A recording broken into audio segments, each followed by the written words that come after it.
बिस्मिल्लाहिर्रहमानिर्रहीम। अस्सलाम वालेकुम नाज़रीन, मैं हूं आसिफ नसीर और आप देख रहे हैं हमारा यूट्यूब चैनल। नाज़रीन, हमारे साथ मौजूद है मशहूर मॉर्फ एस्ट्रोलॉजर और निम्नोलॉजिस्ट मलिक महबूब साहब। अस्सलाम वालेकुम मलिक साहब, क्या हाल है, कैसे हैं आप? वालेकुम अस्सलाम। अल्लाह का करम है। आप सुनाएं, क्या नई ताज़ी खबर लेकर आए हैं? मलिक साहब, खबर कुछ इस तरह की है कि पाकिस्तान के, आप जानते हैं कि पाकिस्तान के जो अंदरूनी मसाइल हैं वो तो सबके सामने है, लेकिन पाकिस्तान को बैरूनी तौर पे भी चैलेंजेस का सामना है, जिसमें एक तरफ अफगानिस्तान है तो दूसरी तरफ इंडिया भी है। दोनों ममालिक से पाकिस्तान के ऊपर शरारत होने का, हमला होने का एक खौफ सा रहता है। अफगानिस्तान से तो हमारी नोकझोंक चली रही है, लेकिन इंडिया भी पर तोल रहा है। अब एक खबर यह है कि भारतीय फदाइया के C-130 तैयारा है, उसकी गाजियाबाद से ट्रैकिंग की गई है। ये तैयारा 6 घंटे से जायद वक्त तक फिजा में रहा और पाकिस्तान की फिजाई हदूद के करीब शुमाली भारत के ऊपर से गुजरा। ये तैयारा फौजी नकलो हमल, कार्गो और टेक्निकल मिशंस में दस्तों की मुंतकली और खुसूसी ऑपरेशंस के लिए इस्तेमाल किया जाता है। पाक फदाइया का भी स्टेटमेंट है, अस्करी इदारों का स्टेटमेंट है कि हमने भारत की तमाम नकलो हमल पर हरकत रखी हुई है, और अगर नजर उन्होंने कोई रखी ऐसी है। गलती, जी, जी। कोई गलती की तो दुश्मन को भरपूर जवाब दिया जाएगा। और पाक फौज जो है वो मॉनिटर कर रही है। अब इसके साथ साथ एक खबर और भी है मलिक साहब। ये तो हम्म। एक है, मैं चाहता हूं आप एक अपना तफसीलन मुझे सितारों की रोशनी में बताएं। सऊदी अरब पे भी यमन ने, हौसी जो बागी हैं, बागी तो नहीं कहना चाहिए उनको, हौसी जो हैं, उन्होंने हमला किया, हौसियों ने, और उसके जवाब में सऊदी अरब ने भी उन पे हमला कर दिया। तो उसके बाद पाकिस्तान की तरफ से भी ये कहा जाता है कि अगर सऊदी अरब पे हमला हुआ तो पाकिस्तान पे हमला होगा, उसको तस्वुर किया जाएगा, पाकिस्तान का उनके साथ एक पैक्ट है। तो आप क्या समझते हैं? बहुत ही नाजुक सूरत हाल है इस वक्त।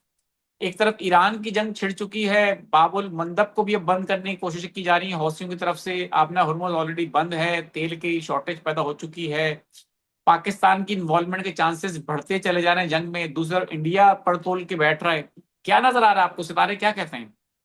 देखिए आसिम साहब, मैंने आपको बहुत से वीलॉग में एक बात कंटिन्यूअसली बताते आ रहा हूँ कि मुझे जरा कम चांस लग रहा है कि इस टाइम पे जो पर्टिकुलर टाइम चल रहा है उस दौरान कोई आपको मतलब बहुत मैसिव लेवल की जंग सुनाई दी जाएगी, मुझे नहीं लगता। प्रॉब्लम ये है कि ये एक अनफॉर्चुनेट सिनेरियो बन रहा है जो मैं फील कर रहा हूँ कि एक तरफ तो कुदरती आफात का जो एक सिलसिला है वो शुरू हो जाए, मतलब अल्लाह करे ना हो, लेकिन 15 जुलाई मैंने बताया था सन ट्रांजिट करेगा, चीजों में तब्दीली आना शुरू हो जाएगी। अब वो ट्रांजिट कर चुका है। जो सबसे ज्यादा मुझे खतरा है वो ये है कि बादशाह, और उस दौरान में अगर खुदा ना खास्ता किसी मुल्क ने इसके अंदर और हलचल मचाई तो प्रॉब्लम बहुत ज्यादा बढ़ जाएगी। तो 27 जुलाई, 15 जुलाई, ये यहाँ से लेके 27 जुलाई का टाइम बहुत ज्यादा क्रिटिकल नजर आ रहा है मुझे। आने वाला टाइम जो है 27 जुलाई तक का, ये डिफिकल्ट हो सकता है। इसकी प्रोबेबिलिटीज 40 to 50% है। बहुत ज्यादा नहीं है, लेकिन 40 to 50 is still too much. अगर ये 10-20 होता ना, जैसे इंडिया और पाकिस्तान, जब हम लोग एक्सपेक्ट कर रहे थे कि खुदा ना खास्ता कुछ जंग हो सकती है, तब मुझे लग रहा था 10-20% चांस है। लेकिन इस मामले में जो टाइम चल रहा है, यहां से लेके 27 जुलाई तक का टाइम बहुत क्रिटिकल नजर आता है मुझे। अल्लाह करे, जंग के लिहाज से नहीं, ओवरऑल दुनिया में कोई खतरनाक सिनेरियो, अर्थक्वेक, सुनामी, इन चीजों की जो है ना एकदम से न्यूज बैक टू बैक आने शुरू हो जाएंगी आपके पास। मलिक साहब, मुझे अच्छी तरह याद है कि आपने कहा था कि पेट्रोल प्राइसेस बहुत ज्यादा ऊपर चले जाएंगे, इतने ऊपर चले जाएंगे कि आप तवक्का भी नहीं कर सकते। जी। तो हमने देखा कि पाकिस्तान में गए, लेकिन हम्म। इतने नहीं गए कि तवक्का नहीं कर सकते थे, 400 ₹450 लीटर तक चला गया, लेकिन फिर अल्लाह का बड़ा करम हुआ कि एक मुआहदा हुआ और वापस ₹300 पे आ गया पेट्रोल, जो कि काफी हद तक रिलीफ था। उससे नीचे आना चाहिए था, वो एक अलग बहस है, मैं उस पर नहीं जाना चाहता। लेकिन एक बार फिर पेट्रोल प्राइसेस बढ़ते चले जा रहे हैं, बढ़ रहे हैं दोबारा से। आपने हुर्मस बंद थी तो 450 का रेट पहुंच गया था, अब तो बाबुल मंदब को भी बंद करने की धमकी दे दी है, और कहा जा रहा है उसको भी बंद करने की तैयारी कर रहे हैं। तो अगर ये दोनों बहरी रास्ते जो है बंद हो जाते हैं तो उसके बाद कहा जा रहा है पाकिस्तान में शॉर्टेज के हवाले से खबरें भी चलना शुरू हो चुकी हैं। अब आपको क्या लगता है कि पेट्रोल प्राइसेस के हवाले से आलमी मईशत का एक बहरान जो कहा कहा जा रहा है कि एक नई खतरा है आलमी मईशत को, उस हवाले से क्या समझते हैं आप? अच्छा देखिए, जिस टाइम पे ये जंग हो रही थी तब मैंने आपको कहा था कि आने वाले दिनों में प्राइस बढ़ेंगे। वो बढ़े, लेकिन आपने बिल्कुल सही कहा, इतना नहीं बढ़े जितना हम एक्सपेक्ट कर रहे थे। तो जब ये ऑलमोस्ट $70 पर बैरल पर आया था, तब लोग कह रहे थे जी ऑयल क्रैश हो गए।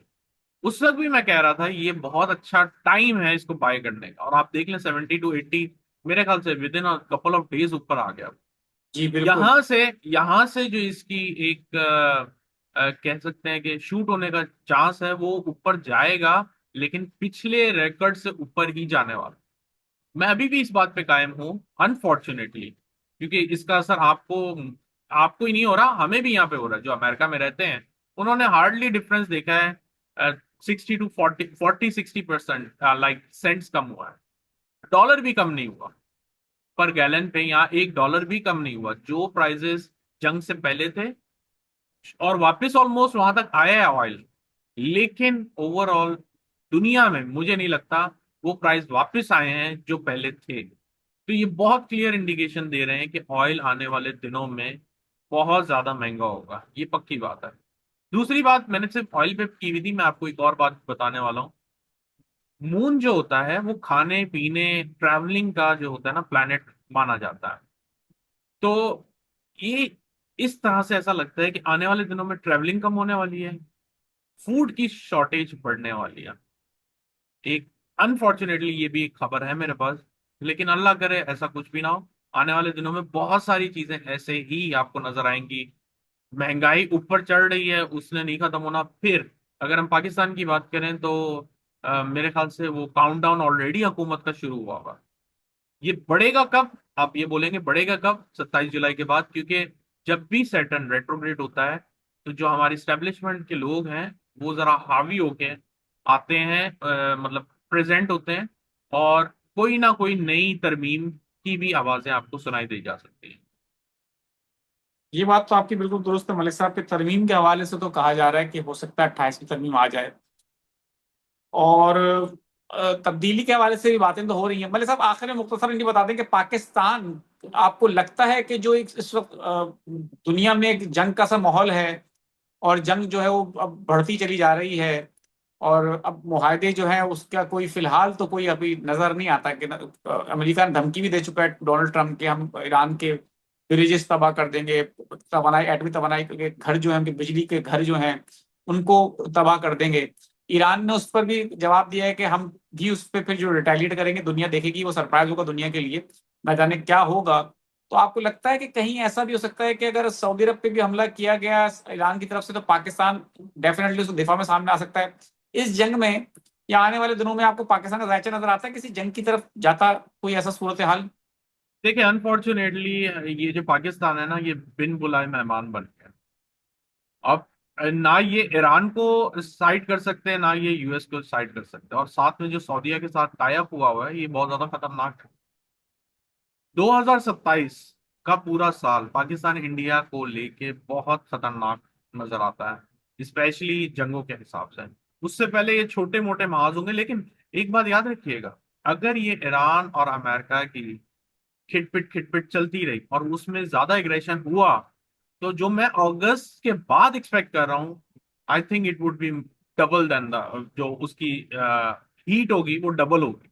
हीट से मुराद ये कि जो गर्मा गर्मी हो रही है, आपस में लड़ाई हो रही है, ये ज्यादा 200% पे जा सकती है।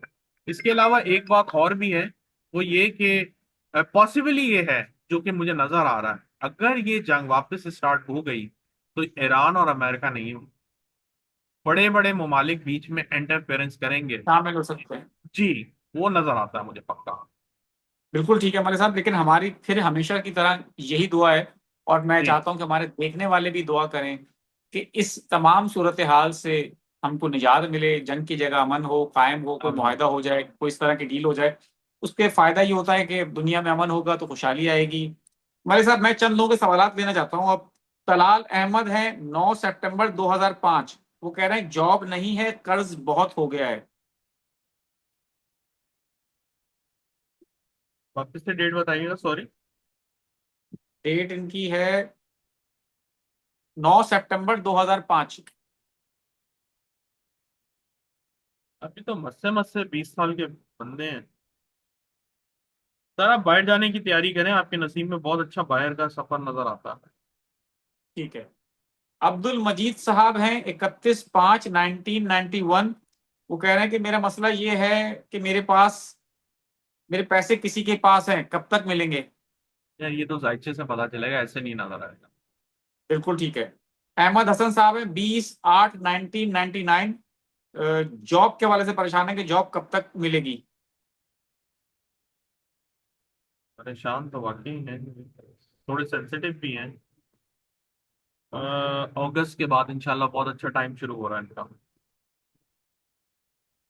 5/5/1978। इनका सवाल ये कि वो कह रहे हैं कि मैंने वजीर आजम की एक कर्ज की स्कीम है जिसमें उसका घर बन सकता है अपना, तो पूछ ओके। रहे हैं कि क्या मैं अपना घर बनाने में कामयाब हो जाऊंगा। अप्लाई किया है उन्होंने कर्ज स्कीम के लिए।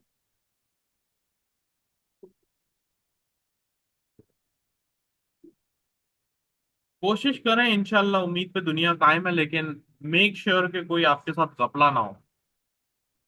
बिल्कुल ठीक है मलिक साहब, बहुत बहुत शुक्रिया हमें वक्त देने के लिए। नाज़रीन, यहाँ हमारे वीडियो का वक्त खत्म हुआ। मुझे और मलिक महबूब साहब को दें इजाजत। आखिर में हमारा वही पैगाम है, मुस्कुराएं, प्यार बांटें और अपने आसपास के लोगों का ख्याल रखें।